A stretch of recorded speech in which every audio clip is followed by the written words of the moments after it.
মুরব্বীবর্গ, এই মাঠের মধ্যে, মাঠের বাইরে উপস্থিত লাখো ভাই বোনেরা, সাংবাদিক ভাইরা, ধানের শীষের ভোটাররা, আসসালামু আলাইকুম। আসসালামু আলাইকুম। আপনারা ভালো আছেন?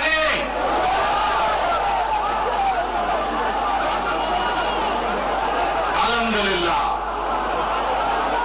প্রিয় ভাই বোনেরা, এই যে আপনারা এখানে আজকে লক্ষ লক্ষ মানুষ আজ এখানে সমবেত হয়েছেন, এই লক্ষ লক্ষ মানুষ সমবেত হওয়ার এই পরিস্থিতি তৈরি করার জন্য হাজারো মানুষ প্রাণ বিসর্জন দিয়েছে গত 15 বছর। আপনারা আজকে এই যে লক্ষ মানুষ এখানে উপস্থিত হয়েছেন, আপনাদের যে রাজনৈতিক অধিকার প্রতিষ্ঠা করার জন্য, আপনাদের কথা বলার বাক স্বাধীনতার অধিকার, আপনাদের নিরাপত্তা পাওয়ার অধিকার প্রতিষ্ঠিত করার জন্য আজ যে আপনারা এখানে একত্রিত হয়েছেন, এই অধিকার প্রতিষ্ঠিত করতে গিয়ে আমরা আমাদের মাঝে থেকে ইলিয়াস আলীকে হারিয়েছি, আমরা আমাদের মাঝে থেকে জুনায়েদকে হারিয়েছি, আমরা আমাদের মাঝে থেকে দিনারকে হারিয়েছি। সারা বাংলাদেশে গত 15 বছর 16 বছরে যারা এই দেশ থেকে পালিয়ে গিয়েছে 1 বছর আগে, তারা যখন এই দেশের মানুষের টুটি চেপে ধরেছিল, তারা এই দেশের মানুষের বাক স্বাধীনতা কেড়ে নিয়েছিল, তারা এই দেশের মানুষের ভোটের অধিকার কেড়ে নিয়েছিল, তারা শুধু ভোটের অধিকার কেড়ে নিয়েই সন্তুষ্ট থাকেনি, তারা শুধু সাধারণ মানুষের কথা বলার অধিকার কেড়ে নেই সন্তুষ্ট থাকে নাই, তারা ইলিয়াস আলী, জুনায়েদ, দিদারের মতন শত হাজারো মানুষকে তারা হত্যা করেছিল সেদিন। তারা বাংলাদেশের লক্ষ লক্ষ বিএনপি সহ লক্ষ লক্ষ সাধারণ মানুষকে গুম খুনের মামলা দিয়ে জর্জরিত করেছিল। প্রিয় ভাই বোনেরা, আমরা দেখেছি বিগত 15-16 বছরে উন্নয়নের নাম করে কিভাবে দেশের মানুষের সম্পদ লুটপাট করে বিদেশে পাচার করে দেওয়া হয়েছে। আজকে এই যে ঢাকা থেকে সিলেট বা সিলেট থেকে ঢাকার যে মহাসড়ক, 2005 সালে আমি এসেছিলাম, সুনামগঞ্জে বন্যা হয়েছিল, আমার আজকে আসতে লেগেছিল 4.5 ঘন্টার মতো, কিন্তু আজ আমরা দেখি 10 ঘন্টার মতন সময় লাগে। সিলেটের এই পুণ্যভূমির মানুষ, বহু মানুষ আছেন যারা লন্ডনে যাতায়াত করেন, লন্ডন যেতেও এত সময় লাগে না প্লেনে করে যেতেও। এই হচ্ছে আজকে উন্নয়নের ফিরিস্তি। প্রিয় ভাই বোনেরা, গত 15-16 বছরে আমরা দেখেছি কিভাবে একের পর এক নির্বাচনে ব্যালট বাক্স ছিনতাই হয়েছে, কিভাবে অনিদানি নির্বাচন হয়েছে, কিভাবে নিশিরাতের নির্বাচন হয়েছে, এবং এই নির্বাচনগুলোর মাধ্যমে, তথাকথিত নির্বাচনের মাধ্যমে বাংলাদেশের মানুষের ভোটের অধিকার তথা রাজনৈতিক অধিকারকে কেড়ে নেওয়া হয়েছিল। আজ আমরা এখানে একত্রিত হয়েছি, সেই মানুষগুলো জীবনের বিনিময় যারা আমাদের সকলের জন্য রাজপথে নেমে এসেছিল। আমরা আজ এখানে একত্রিত হতে পেরেছি সেই মানুষগুলোর ত্যাগের বিনিময়ে যারা বিভিন্নভাবে নির্যাতিত হয়েছে, অত্যাচারিত হয়েছে, পঙ্গুত্ব বরণ করেছে। 2024 সালের 5ই আগস্ট ছাত্র জনতার অভ্যুত্থানের ভিতর দিয়ে বাংলাদেশের মানুষ 71 সালে যেভাবে দেশকে স্বাধীন করেছিল, 2024 সালের 5ই আগস্ট সেই স্বাধীনতাকে বাংলাদেশের মানুষ রক্ষা করেছে তাদের অধিকারকে প্রতিষ্ঠিত করার জন্য। প্রিয় ভাই বোনেরা, এখানে বহু মুরব্বী উপস্থিত আছেন, যারা কালের সাক্ষী শহীদ রাষ্ট্রপতি জিয়াউর রহমানের সময় কিভাবে দেশে বহুদলীয় গণতন্ত্র রচিত হয়েছে। বহু ভাই বোনেরা এখানে যারা কালের সাক্ষী দেশ নেত্রী খালেদা জিয়ার সময় কিভাবে দেশে সংসদীয় গণতন্ত্রের ভিত্তি রচনা করা হয়েছিল। প্রিয় ভাই বোনেরা, একটু আগে আমরা বলেছি, আমি আমার বক্তব্যে বলেছি, ঢাকা সিলেট মহাসড়কের উদাহরণ দিয়ে যে কিভাবে এই দেশের তথাকথিত উন্নয়ন করার নামে দেশ থেকে মানুষের অর্থ লুটপাট করে নিয়ে যাওয়া হয়েছে। আমরা এই অবস্থার পরিবর্তন করতে চাই। প্রিয় ভাই বোনেরা, আপনারা কি আমার সাথে আছেন এই অবস্থার পরিবর্তন করতে? আলহামদুলিল্লাহ।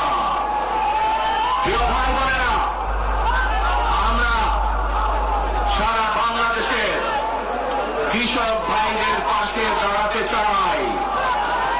ইনশাল্লাহ আপনারা আগামী 12 তারিখে ধানের শীষকে জয়যুক্ত করেন, জয়যুক্ত করতে পারেন, আমরা ইনশাল্লাহ সারা বাংলাদেশের কৃষকদের পাশে তাহলে দাঁড়াতে পারবো। আমাদের চান কৃষক ভাইদের পাশে? আলহামদুলিল্লাহ। প্রিয় ভাই বোনেরা, আমরা দেখেছি শহীদ রাষ্ট্রপতি জিয়া রহমানের সময় এইভাবে খাল খনন করা হয়েছিল সারা বাংলাদেশে, এবং সেই খাল খনন করার মাধ্যমে কৃষকদের সেচ সুবিধা সহ মানুষের পানির সমস্যার সমাধান হয়েছিল। জানেন আপনারা যে খাল খনন নিয়ে কে কে জানেন? কে খাল খননের কথা শুনেছেন? এই তো হাজারো মানুষ হাত তুলেছে।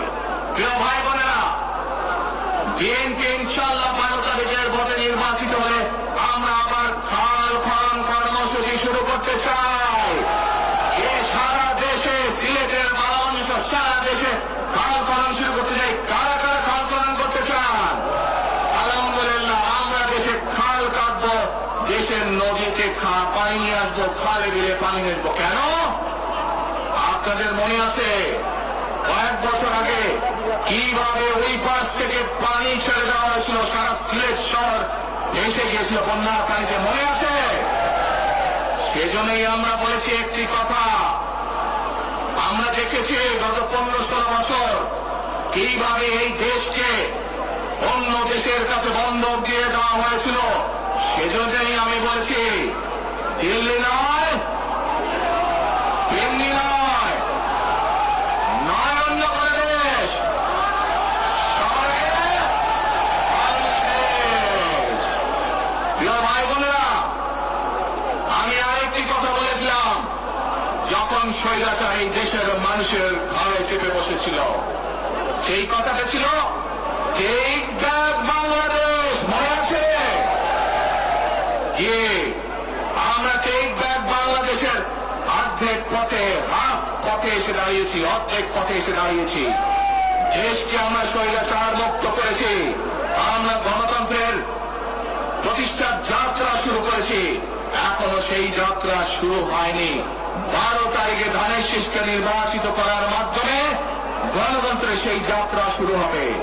টেক ব্যাক বাংলাদেশ মানে শুধু গণতন্ত্রের রক্ষা নয়, এর সাথে আরো কথা আছে। ওই যে বললাম খাল খনন, ওই যে বললাম কৃষক ভাইদের পাশে দাঁড়ানো, শুধু এখানেই থেমে থাকলে চলবে না। আমাদের দেশের জনসংখ্যার অর্ধেক হচ্ছে মা বোনেরা, অর্থাৎ নারী সমাজ। এই মা বোনদের কাছে আমরা নির্বাচিত ইনশাল্লাহ 12 তারিখে ধানের শীষ নির্বাচিত হলে আমরা তাদের কাছে তাদেরকে স্বাবলম্বী করে গড়ে তোলার জন্য, এখানে আপনাদের যাদের সংসার আছে জানেন, স্বামী স্ত্রী দুইজনে মিলে সংসার সুন্দর হয়, যাতে আমাদের মায়েরা আপনাদের পাশে, বোনেরা আপনাদের পাশে থেকে সংসারকে সচ্ছলভাবে গড়ে তুলতে পারেন। আমরা গ্রামে গ্রামে, শহরে শহরে সকল দুস্থ পরিবার যারা আছে, মধ্যবিত্ত নিম্নমধ্য সকল পরিবার কাছে ফ্যামিলি কার্ড পৌঁছে দিতে চাই। এই ফ্যামিলি কার্ডের মাধ্যমে আপনার পরিবার, আপনার মা বা আপনার স্ত্রী, আপনার বোনের মাধ্যমে আপনার পরিবার সহযোগিতা পাবে। কিন্তু এই ফ্যামিলি কার্ডকে যদি বাস্তবায়ন করতে হয় তাহলে কি করতে হবে? কি করতে হবে? ধানের শীষকে জয়যুক্ত করতে হবে। পারবেন ইনশাল্লাহ? প্রিয় ভাই বোনেরা, কৃষক ভাইদেরকে যেমন কৃষি কার্ড দিতে চাই আমরা সহযোগিতা করার জন্য, মা বোনদেরকে দেশনেত্রী খালেদা জিয়া যখন দেশ পরিচালনার দায়িত্বে ছিলেন মা বোনদেরকে বিনামূল্যে শিক্ষার ব্যবস্থা করে দিয়েছিলেন, মনে আছে? এখানে বহু মা বোন আছে সেই সময় যারা এই সুবিধা পেয়েছিলেন। আপনাদের ঘরে বহু মা বোন আছে যারা সেই সুবিধা পেয়েছিলেন। আর সেই মা বোনদেরকে আমরা ফ্যামিলি কার্ডের মাধ্যমে খালেদা জিয়ার সরকার শিক্ষার সুযোগ করে দিয়েছিলেন। আপনাদের আগামী দিনের ধানের শীষের সরকার, বিএনপি সরকার সেই শিক্ষিত মা বোনদেরকে, সেই মা বোনদেরকে, সকল মা বোনদেরকে অর্থনৈতিকভাবে আমরা স্বাবলম্বী করে গড়ে তুলতে চাই। প্রিয় ভাই বোনেরা, আসেন এবার টেক ব্যাক বাংলাদেশের আরেকটি কাজ বাকি আছে। সেই কাজ হচ্ছে আমাদের দেশের লক্ষ লক্ষ যুবক যুবতী অর্থাৎ তরুণ সমাজের সদস্যরা, যুব সমাজের সদস্যরা, লক্ষ লক্ষ সদস্যরা বেকার হয়ে বসে আছেন, আছে না? এই বেকারদের জন্য আমরা কর্মসংস্থান তৈরি করতে চাই। সিলেটের মানুষ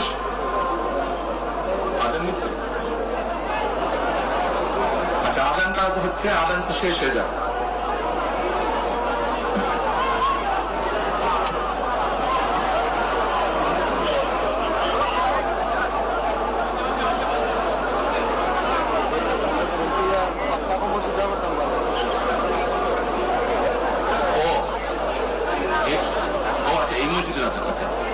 প্রিয় ভাই বোনেরা, এই দরগার মসজিদের আজান শুরু হলে আমরা কিছুক্ষণ বিরতি দিব আজানটা শেষ হওয়া পর্যন্ত। তাহলে তার আগে বক্তব্য রাখি নাকি?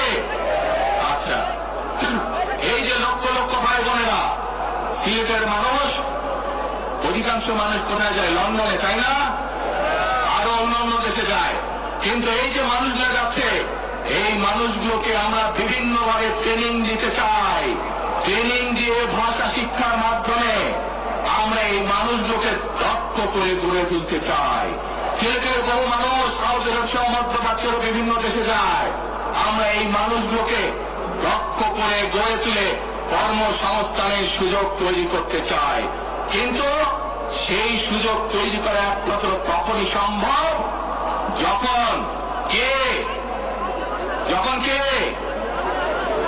আপনার ধানের শীষকে জয়যুক্ত করতে পারবেন। কি পারবেন? যুব সমাজের কর্মসংস্থান তৈরি করতে চাই। আমার লক্ষ লক্ষ ভাই বোনেরা বেকার হয়ে বসে আছে, আমরা তাদেরকে বেকার রাখতে চাই না। আমরা তাদের জন্য কাজের সংস্থান সৃষ্টি করতে চাই, কারণ তারা যাতে স্বাবলম্বী হতে পারে। তাদেরকে বিভিন্ন বিষয়ে ট্রেনিং দিয়ে আমরা দক্ষ শ্রমিক হিসাবে গড়ে তুলতে চাই, সেটি দেশের ভেতরে, দেশের বাইরে যাতে করে তারা কর্মসংস্থানের ব্যবস্থা করতে পারে। সরকার থেকে আমরা ইনশাআল্লাহ সেই ব্যবস্থা গ্রহণ করব, যাতে সেই দক্ষ মানুষটিকে সারা পৃথিবীতে আমরা ছড়িয়ে ছিটিয়ে দিতে পারি, যাতে করে তারা স্বাবলম্বী হয়ে নিজের পায়ে দাঁড়াতে পারে। প্রিয় ভাই বোনেরা, আমরা বহু মানুষের জীবনের ত্যাগের বিনিময়ে আজকে এই গণতন্ত্রকে আমরা প্রতিষ্ঠিত করার পথে এগিয়ে যাচ্ছি। কিন্তু আমরা বিগত কিছুদিন ধরে খেয়াল করে দেখছি, বাংলাদেশের কোন মহল, এই দেশের ভেতরে কোন কোন মহল ষড়যন্ত্রের চেষ্টা করছে। গত কয়েকদিন ধরে আপনারা দেখেছেন, পত্র পত্রিকায় এসেছে, বিভিন্ন সোশ্যাল মিডিয়াতে এসেছে, মধ্যপ্রাচ্য সহ বিভিন্ন দেশে পোস্টাল ব্যালট যেগুলো পাঠানো আছে সেগুলোকে কিভাবে ডাকাতি করা হয়েছে। ঠিক যারা এই দেশ থেকে পালিয়ে গেছে তারা যেভাবে আপনাদের ভোট ডাকাতি করেছিল, ঠিক একইভাবে আবার সেই ষড়যন্ত্র শুরু হয়েছে। দেখেছেন আপনারা? দেখেছেন? প্রিয় ভাই বোনরা, সেই ষড়যন্ত্রের বিরুদ্ধে সজাগ থাকতে হবে। বিদেশে বসে তারা ষড়যন্ত্র করছে, একইভাবে আপনাদের আবার যে ইলিয়াস আলী, দিদার, জুনায়েদ সহ হাজারো মানুষের প্রাণের বিনিময়ে যে অধিকার আমরা অর্জন করেছি, 24-এ গণ আন্দোলনের, জনগণের আন্দোলনে সিলেট শহরে 13 জন আমাদের জীবন দান করেছে, 13টি প্রাণ ঝরে গিয়েছে আমাদের। প্রিয় ভাই বোনেরা, এই প্রাণগুলোর বিসর্জনের মাধ্যমে আমরা যে অধিকার আদায়ের পথে নেমেছি, একটি কুচক্রী মহল এর ভিতরে ষড়যন্ত্র শুরু করে দিয়েছে। দেশের ভেতরেও তাদের ষড়যন্ত্র থেমে নেই। কিন্তু 2024 সালের 5ই আগস্ট এই বাংলাদেশের জনগণ প্রমাণ করে দিয়েছে যে বাংলাদেশের জনগণ ঐক্যবদ্ধ থাকলে, ঐক্যবদ্ধভাবে নেমে আসে, যে কোন ষড়যন্ত্রকে বাংলাদেশের মানুষ প্রতিহত করতে পারে। পারবেন আপনারা প্রতিহত করতে? ইনশাআল্লাহ। প্রিয় ভাই বোনেরা, এখন আমি আপনাদের সামনে একটি প্রশ্ন করতে চাই। এইখান থেকে আমার সামনে যারা বসে আছেন, এর মধ্যে থেকে মুরব্বী যারা বসে আছেন, ওমরা বা হজ করতে গিয়েছেন, এরকম একজন হাত তুলেন, ওমরা বা হজ করে আসছেন, একজন মুরব্বী মানুষ, ওই যে লাল টুপি পরে নিয়ে আসো তোমাকে। আপনি আসেন দেখি সামনে, সামনে আসেন, আমার কাছে আসেন।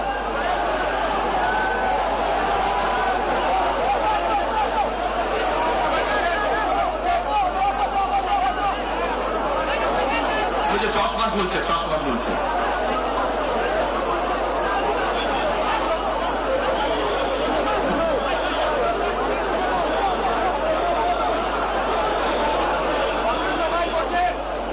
আপনারা বসেন, উনি এখনই মঞ্চে উঠবে, আপনারা সবাই দেখতে পারবেন কে মানুষটা।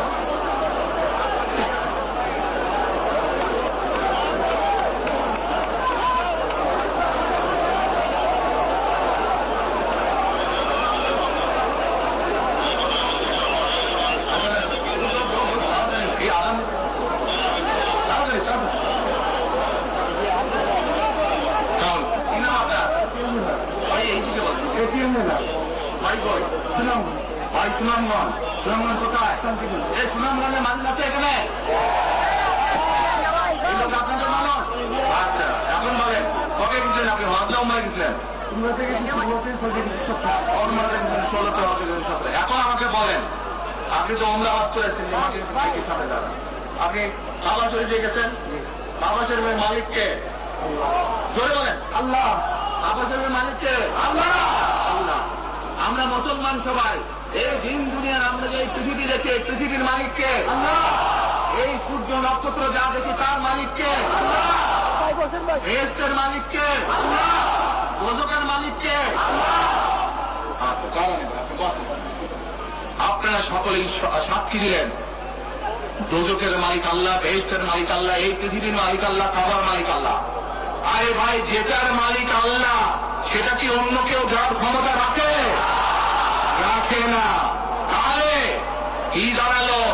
নির্বাচনের আগেই একটি দল এই দিব ওই দিব বলছে, টিকিট দিব বলছে না? এটার মালিক মানুষ না। সেইটার কথা যদি সে বলে, সেরে কি করা হচ্ছে? হচ্ছে না। যার মালিক আল্লাহ, যার অধিকার শুধু আল্লাহ একমাত্র, সবকিছুর অধিকার উপরে আল্লাহর অধিকার। আগেই তো আপনাদেরকে ঠকাচ্ছে, নির্বাচনের পরে তাহলে কেমন ঠকাবে আপনাদেরকে বোঝে নেওয়া। শুধু ঠকাচ্ছেই না মানুষকে, যারা মুসলমান তাদেরকে শিরকি করাচ্ছে তারা। নাউযুবিল্লাহ। প্রিয় ভাই বোনেরা, কেউ কেউ বলে অমুককে দেখেছে, তমুককে দেখেছে, এবার একে দেখেন। প্রিয় ভাই বোনেরা, 1971 সালের যুদ্ধ, যে যুদ্ধে লক্ষ মানুষের প্রাণের বিনিময়ে দেশ স্বাধীন হয়েছে, আমাদের এই প্রিয় মাতৃভূমি। সেই মাতৃভূমিকে স্বাধীন করার সময় অনেকের ভূমিকা আমরা দেখেছি, যাদের ভূমিকার কারণে এই দেশের লক্ষ লক্ষ ভাইয়েরা শহীদ হয়েছে। এই দেশের লক্ষ লক্ষ মা বোনেরা তাদের সম্মানহানি হয়েছে। কাজে তাদেরকে তো বাংলাদেশের মানুষের মধ্যে দেখেই নিয়েছে। এখন প্রিয় ভাই বোনেরা, এই কুফরির বিরুদ্ধে, এই হঠকারিতার বিরুদ্ধে, এই মিথ্যার বিরুদ্ধে আমাদেরকে ঐক্যবদ্ধ হতে হবে। আমাদেরকে ওই যে টেক ব্যাক বাংলাদেশে থাকতে হবে। আমরা দেশকে স্বৈরাচার থেকে মুক্ত করেছি, এখন মানুষের অধিকারকে প্রতিষ্ঠিত করতে হবে। শুধু ভোট, শুধু কথা বলার অধিকার প্রতিষ্ঠিত করলে হবে না, মানুষকে স্বাবলম্বী করে নিজের পায়ে গড়ে তোলার ব্যবস্থা করতে হবে। প্রত্যেকটি মানুষ, বাংলাদেশের মানুষ যাতে ঠিকভাবে, ভালোভাবে খেয়ে পরে বেঁচে থাকতে পারে, প্রত্যেকটি মানুষ যাতে নিরাপদে রাস্তা রাস্তায় চলতে পারে সেই ব্যবস্থা করতে হবে। সেটাই হচ্ছে টেক ব্যাক বাংলাদেশ। আমরা বিগত 15 বছর দেখেছি, অমুককে বলে এসেছি তমুককে ক্ষমতায় রাখার জন্য, বলেছিল না? সেজন্যই বলেছি দিল্লি নয়। আমরা দেখেছি যারা 71 সালে ছিল তারা কাদের সাথে লাইন দিয়েছিল, যাদের কথা একটু আগে বললাম, যারা মিথ্যা কথা বলে ঠকাচ্ছে মানুষকে, আমরা দেখেছি তাদের আস্তানা কোথায়। সেজন্যই বলেছি যেমন দিল্লি নয় তেমন কেন্দ্রে নয়, নয় অন্য কোন দেশ, সবার আগে বাংলাদেশ। এবং যেহেতু আমরা বিশ্বাস করি দেশের মানুষই হচ্ছে আমাদের রাজনৈতিক সকল ক্ষমতার উৎস, সেজন্যই আমরা দেশের মানুষের ভাগ্য উন্নয়নে বিশ্বাস করি। এবং সংক্ষেপে আপনাদের সাথে যে কথা বললাম, শুধু ভোট এবং কথা বলার অধিকার না, বিএনপি চায় আপনাদের দেশের মানুষকে অর্থনৈতিকভাবে স্বাবলম্বী করে তুলতে, দেশের নারী সমাজকে, মা বোনদেরকে, দেশের যুব সমাজকে, দেশের প্রত্যেকটি কৃষক সহ প্রত্যেকটি শ্রেণী পেশার মানুষকে বাংলা বিএনপি চায় আগামী দিনে ইনশাআল্লাহ সরকার গঠন করে প্রত্যেকটি মানুষকে স্বাবলম্বী করে গড়ে তুলতে। প্রিয় ভাই বোনেরা, সেজন্যই আমরা আরেকটি কথা বলি, আমরা দেখেছি কিভাবে শহীদ জিয়ার সময়, দেশে খালেদা জিয়ার সময় দেশকে আমরা এগিয়ে নিয়ে গেছিলাম। দেশে কলকারখানা তৈরি হয়েছিল, মানুষের কর্মসংস্থান হয়েছিল, দেশের মানুষ বিদেশে গিয়েছিল। সেজন্যই আমরা বলতে চাই, করব কাজ, করব দেশ, সবার আগে বাংলাদেশ। করব কাজ, করব দেশ, সবার আগে বাংলাদেশ। শেষে আবারও আপনাদের কাছ থেকে আগামী 12 তারিখে বাংলাদেশের পক্ষে ভোট চেয়ে একটি কথা বলতে চাই, ইনশাআল্লাহ আগামী দিনে বিএনপি সরকার গঠিত হলে আমরা নবী করিম সাল্লাল্লাহু আলাইহি ওয়াসাল্লামের ন্যায় পরায়ণতার ভিত্তিতে ইনশাআল্লাহ দেশকে পরিচালনা করব।